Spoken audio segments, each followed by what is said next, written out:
Salut à tous les charbonneurs de chez Crypto Factory, on se retrouve aujourd'hui pour une nouvelle vidéo, ça va être une vidéo actu du jour. Dans cette vidéo, je vais vous analyser un petit peu la situation actuelle du marché. On a un marché qui fait des choses extrêmement intéressantes, on a notamment ce Bitcoin qui est venu dépasser son sommet du 7 janvier ici, qui confirme un changement de direction tout simplement pour le prix à venir. Alors ça va être extrêmement intéressant de voir comment ça va réagir dans les prochains jours. On a en plus dans quelques jours, hein, le 20 janvier, dans 3 jours, l'arrivée de Donald Trump au pouvoir. On va voir vraiment comment les marchés vont réagir. Ça va être extrêmement intéressant, mais on risque de pas mal se faire bouger encore dans les derniers jours avant les élections. Donc voilà, petite vidéo aujourd'hui, on va passer sur quelques graphiques, quelques coins que je trouve intéressants, et puis un petit peu d'actu macro, qu'est-ce qu'il va falloir surveiller la semaine prochaine, et puis quelques indicateurs qui montrent qu'on a encore énormément de belles choses à voir dans ce bull market. Premièrement, si on prend ma petite analyse sur le Bitcoin, on voit qu'on a, donc je suis en 4 heures, on a toujours ce support hein, qui a tenu maintes et maintes fois. Maintenant, mine de rien, on range quand même depuis environ le 20 novembre, donc ça va faire bientôt 2 mois qu'on est dans ce range où le Bitcoin a trouvé d'ailleurs son ATH aux 108 000 dollars avant d'entamer une petite tendance baissière. Donc vous voyez qu'on avait l'ATH, un sommet plus bas à 102 000 dollars, avec chaque fois un bas de plus en plus bas, également ici où je pense selon moi qu'on a bottom aux 89 200 dollars environ sur Binance. Je pense pour moi que c'était le bottom, que là énormément de gens ont paniqué, donc vous voyez que quand même on est le 17 janvier à l'heure où je tourne cette vidéo. C'était lundi 13, donc ça fait seulement 4 jours et c'était la fin du monde. Vous faites pas avoir par tout ce porno de la peur, comme on dit, par tous les gens qui disent que ça va aller, ça y est, dès que là ça craque, on va à 80 000, on va à 70 000, c'est la fin du monde, faut tout vendre, faut tout vendre. On va finir à la cave, ouais, j'ai même dessiné sur le graphique, on va finir à la cave. Vous faites pas avoir par toutes ces bêtises, on reste en tendance haussière et peu importe les news, oui la macro est mauvaise, et vous allez entendre les gens dire ça, on entend ça, là oui, on parlait de 5 baisses des taux en novembre, on en parle plus que zéro, si, gna gna gna. Toutes ces bêtises, arrêtez de les écouter. Effectivement, la macro est un petit peu tendue. C'est pas pour autant qu'on va pas avoir un cycle haussier. Et je suis toujours persuadé que notre alt season viendra et que on est peut-être à l'aube d'une alt season. Maintenant, si on se penche un peu plus sur ce que le Bitcoin a fait depuis donc lundi, un rebond très très fort, une montée en ascenseur. Ce qui est intéressant, c'est qu'on est venu ici faire un sommet plus haut que le sommet du 6 janvier. Ça montre une inversion de structure. On passe haussier, le Bitcoin n'est plus baissier. Déjà ici, vous avez vu qu'on avait également fait la même chose ici. Petite inversion de structure ici. Et là d'ailleurs, ça a accéléré à la hausse ensuite le prix. On avait ensuite cette énorme zone OTE qui était la zone OTE du mouvement baissier, là où la première fois on avait juste méché. Alors on n'a pas méché sur Binance, on voit juste pas, mais sur d'autres applications comme Bitget on est juste rentré dans la zone OTE avant de se faire rejeter.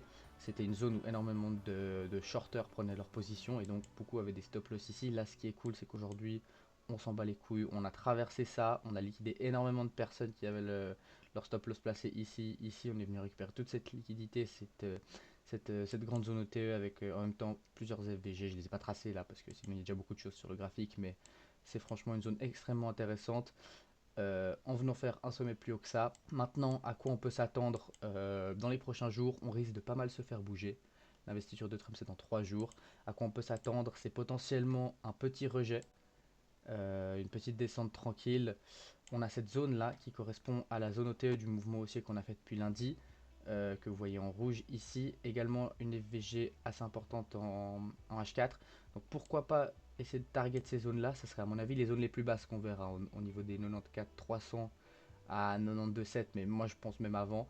Et là pourquoi pas voir une petite inversion de structure, hop ici, avant de cette fois avoir la force pour aller target la TH, et bien sûr beaucoup plus haut je pense, hein. Là j'ai fait une flèche mais beaucoup plus haut, ce qui montrerait vraiment qu'on fait un plus haut que celui-ci, un plus bas que celui-ci, et là une dynamique vraiment haussière pour aller au nord. Ça serait optimal.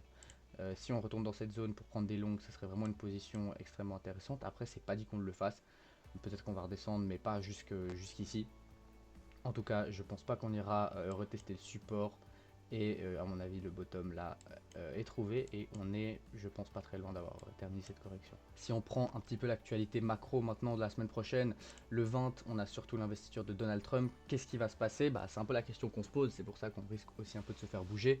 Beaucoup de promesses, beaucoup de paroles bénies, on va dire, sur le Bitcoin, mais qu'est-ce que réellement il va dire ce premier jour? Et ça, le marché, il va prendre ce qu'il va dire très au sérieux. L'idéal, ça serait qu'il débarque avec une casquette avec le Bitcoin dessus, mais bien sûr, on peut pas rêver quand même. Mais si déjà il parle d'une éventualité d'une réserve stratégique qui veut faire des USA la capitale des crypto-monnaies en favorisant le Made in America, donc là, il y a des projets comme XRP, Solana qui risquent de s'envoler.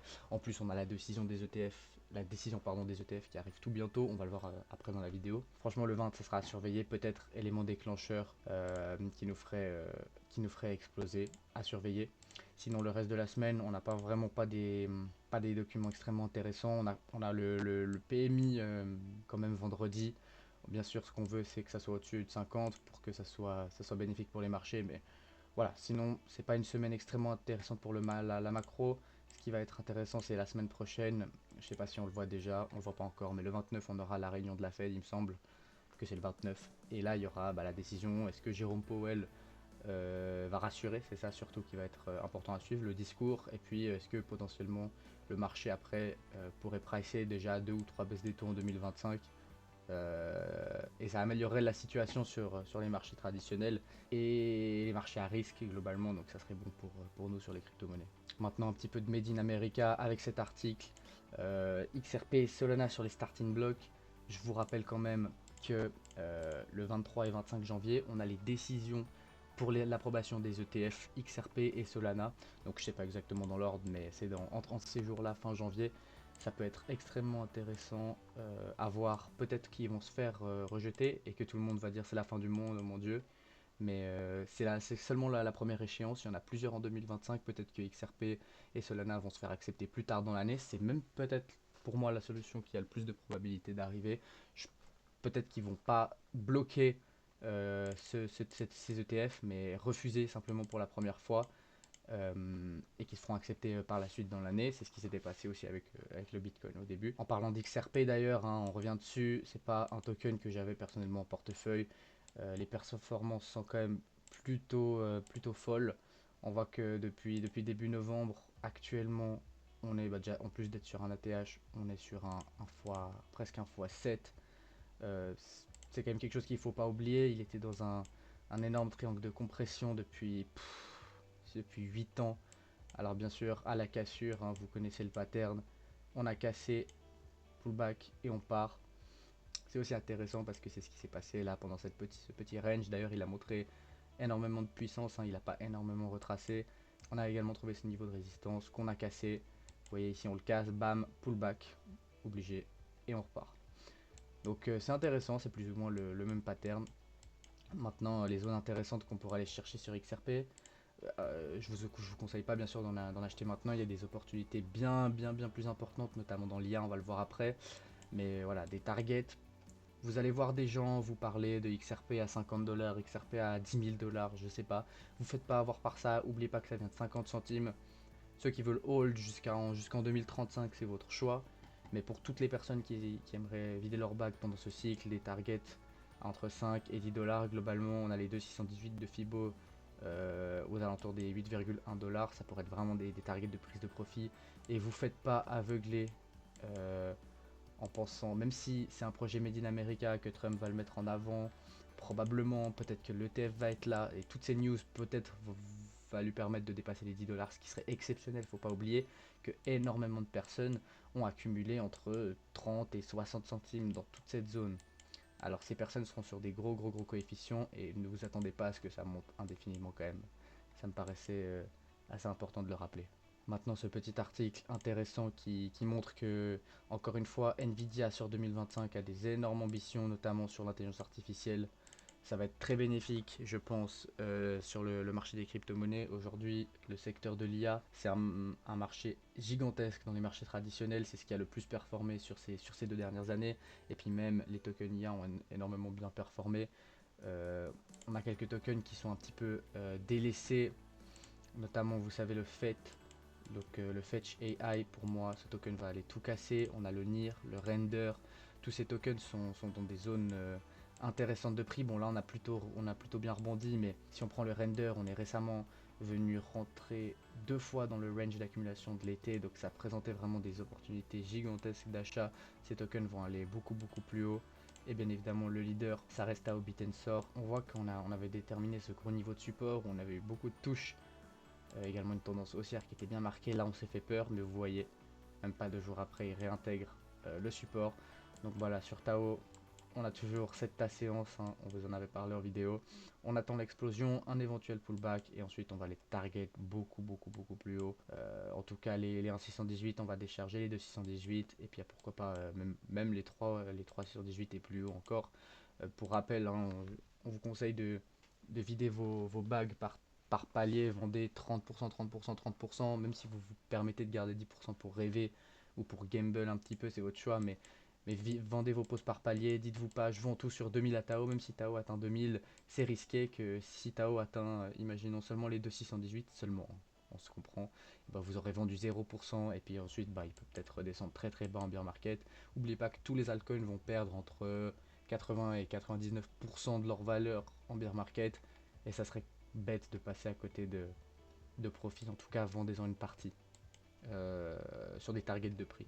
Et les augmentez pas pendant, pendant la folie du bull market. C'est aussi quelque chose de difficile à faire, mais il faut faire ce travail en amont pour pas être surpris quand ça arrive. Petit point sur la liquidation quand même de ces 3 derniers jours. On voit que, puis même globalement, je peux vous mettre sur les 24 dernières heures, on a beaucoup de gens qui s'excitent, qui prennent des positions à levier. C'est pour ça que ça m'invite à souligner mon petit scénario que je vous ai dessiné avant sur le Bitcoin, comme quoi on va quand même redescendre peut-être un petit peu.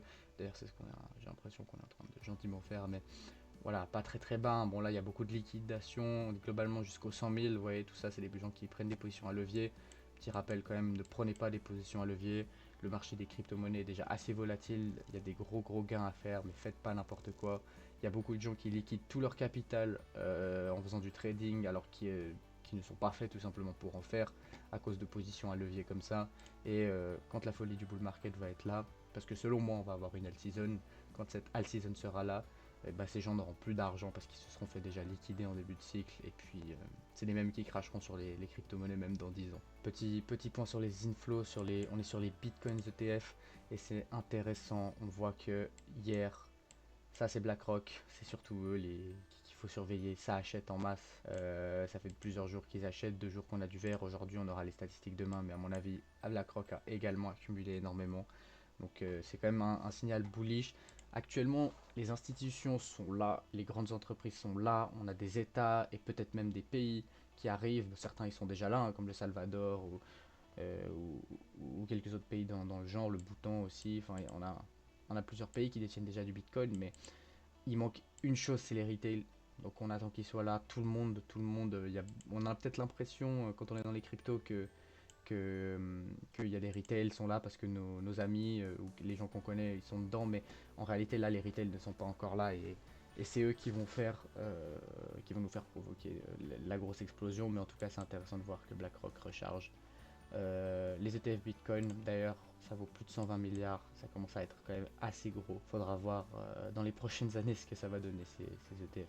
Petit point quand même sur ça c'est un indicateur, il y en a plusieurs, mais c'est un indicateur de top de marché. Donc vous savez qu'on a eu l'halving de 2016, le cycle haussier de 2017, vous avez vu on est allé dans les zones de rouge, les zones de surchauffe, ensuite bear market, halving de 2020, cycle haussier de 2021. Vous voyez qu'on a atteint presque les zones rouges, en tout cas des zones orange très foncées. Et donc là, halving de 2024, et on est en 2025, et vous voyez qu'on est encore dans la zone verte, on a du mou. D'ailleurs, selon le pattern, on aurait quand même des targets bien hautes. Moi, je vous ai dit, ma target sur le BTC, c'est entre 150 et 200 000. Maintenant, à voir ce qui va vraiment être le cas. Mais à mon avis, on n'ira pas forcément dans les zones rouges, hein. Ça me paraît quand même beaucoup trop, même pour 2025. 600 000, 700 000 dollars, faut pas rêver. Mais voilà, c'est un indicateur de top de marché assez intéressant. Et on n'est absolument pas en top de marché, il y a encore beaucoup de mots. Je voulais passer encore pour terminer cette vidéo, sur les retours du Bitcoin. Donc là c'est pareil, hein, c'est intéressant. Halving de 2016, vous voyez que le bull run de 2017, il a commencé l'année tout tranquillement. Et ensuite on a eu un été de folie et une fin d'année de folie également. Halving de 2020, pour le cycle aussi de 2021. Donc là, c'est intéressant de voir qu'on a bien explosé en fin d'année et en début d'année. Et ensuite, là, vous voyez qu'on a ce ralentissement en avril et globalement en mars. Bon, 29, c'était un peu moins haut que les mois précédents, mais on a surtout ce ralentissement en avril et c'est là où la Bitcoin dominance s'est effondrée. Comme vous voyez ici, on se retrouve en 2021. On voit que c'est cette zone-là qui nous intéresse, c'est cette zone-là où la Bitcoin dominance s'est crashé la gueule et c'est cette zone-là où on a eu l'altcoin season.